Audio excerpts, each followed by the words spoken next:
Education টিকে Assam channel সকলোকে স্বাগতম জনাইছোঁ আৰু বন্ধুসকল এটা বহুত গুড নিউজ হয়। এই গুড নিউজটো হৈছে যে ৰিক্ৰুটমেণ্ট মানে পোষ্ট চাকৰিৰ কাৰণে পোষ্ট ওলাইছে আৰু এয়া হৈছে জিলা আইন সেৱা প্ৰাধিকৰণ। এই এডভাৰটাইজমেণ্টখন ওলাইছে আপোনালোকৰ ছাবমিশ্যন অফলাইন হ'ব আপোনালোকৰ 1 জুনৰ পৰা ওলাইছে 1 জুন 1 জুনৰ পৰা ষ্টাৰ্ট হৈছে আৰু লাষ্ট ডেটটো হৈছে 15 জুনলৈকে। কাৰণ অফলাইন যিহেতু বহুতে গম নাপাব পাৰে সেইকাৰণে মই ভিডিঅ'টোৰ জৰিয়তে আপোনালোকক ইনফৰমেশ্যনখিনি দিবলৈ বিচাৰিছোঁ। ইয়াৰে এতিয়া আপোনালোকৰ কণ্টেক্সুৱেল বেচিছত এটা পোষ্ট আছে 1 ইয়াৰৰ আৰু ইয়াৰ লগতে আপোনালোকৰ আৰু এটা অফিচ পিয়নৰ অফিচ এছিষ্টেণ্ট আৰু অফিচ পিয়ন। এতিয়া নাম্বাৰ অফ পোষ্ট এটা অফিচ এছিষ্টেণ্টত আছে, এটা অফিচ পিয়নত আছে।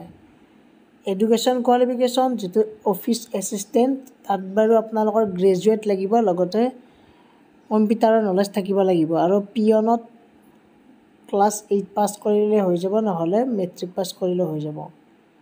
হায়াৰ ছেকেণ্ডাৰীলৈকে থাকিব আৰু হায়াৰ ছেকেণ্ডাৰীৰ ওপৰত হ'ব নালাগে। অফিচ এছিষ্টেণ্টৰ 15,000 ফিক্স দৰমহা, পিয়নৰ 10,000। Document to be submitted along with the application. এতিয়া ডকুমেণ্ট কি লাগিব, যিখন এমপ্লয়মেণ্ট এক্সচেঞ্জ চাৰ্টিফিকেট সেইখনটো লাগিবই, লগতে এডুকেশ্যন কোৱালিফিকেশ্যন, লগতে আপোনালোকৰ কাষ্ট চাৰ্টিফিকেট এইখিনি গোটেইখিনি লাগিবই। ইয়াতে এটা কথা আছে যে এপ্লিকেশ্যন মানে 3 copies of recent passport photo, 3 copy photo. Candidate have to mention দিয়াৰ কণ্টেক্ট নম্বৰটো দিব লাগিব এপ্লিকেশ্যন ফৰ্মখনত। আৰু এপ্লিকেশ্যন ফৰ্মখন কেনেকুৱা মই দেখুৱাই দিম বাৰু। চিলেকশ্যন প্ৰচেছটো আপোনালোকৰ কেনেকুৱা হ'ব, on the basis of document relating experience and qualification candidate shall be shortlist এখন ওলাব। তাৰে ওপৰত ভিত্তি কৰি এই মৰিগাঁও judiciary.gov.in এই ৱেবছাইটত ওলাব, এইটো ৱেবছাইটত ওলাব। আৰু ইয়াতে আপোনালোকৰ ন' ইণ্ডিভিজুৱেল কল লেটাৰ শ্বেল বি ইছ্যুড, মানে এখন শ্বৰ্ট লিষ্ট ওলাব, কোনো ধৰণৰ ইণ্ডিভিজুৱেল কল লেটাৰ নাথাকে, এখন লিষ্ট ওলাব, তাতে থাকিব। এপ্লাই কৰিবলৈ হ'লে আপোনালোকৰ district legal service authority judicial court Morigaon drop বক্সত থৈ দিলে হৈ যাব। মানে আপোনালোকৰ অফলাইন যিটো এইটো 15 তাৰিখ লাষ্ট ডেট।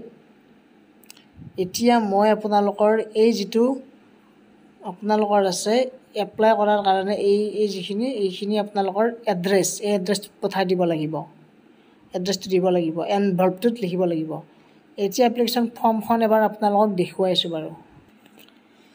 এতিয়া আমাৰ যিমান বাৰু ষ্টেণ্ডাৰ্ড ফৰ্ম আছে মানে পাৰ্ট 9, সেই ষ্টেণ্ডাৰ্ড ফৰ্মবোৰ এনেকুৱা হয়।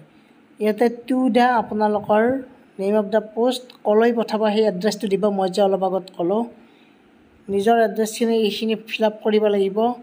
ফিল আপ কৰি কিনে ইয়াতে ছিগনেচাৰটো দিব, ছিগনেচাৰটো দি এনভলভটোত ভৰাব ডকুমেণ্টৰ সৈতে, পাছপৰ্ট চাইজ ফটো 3 কপি, এনেকৈ এপ্লাই কৰি দিব। গতিকে এনেকৈ এপ্লাই কৰিলে আপোনালোকে পাই যাব আৰু এই ফৰ্মখন গুগলত চাৰ্চ কৰিলেও পাই যাব ষ্টেণ্ডাৰ্ড ফৰ্মখন।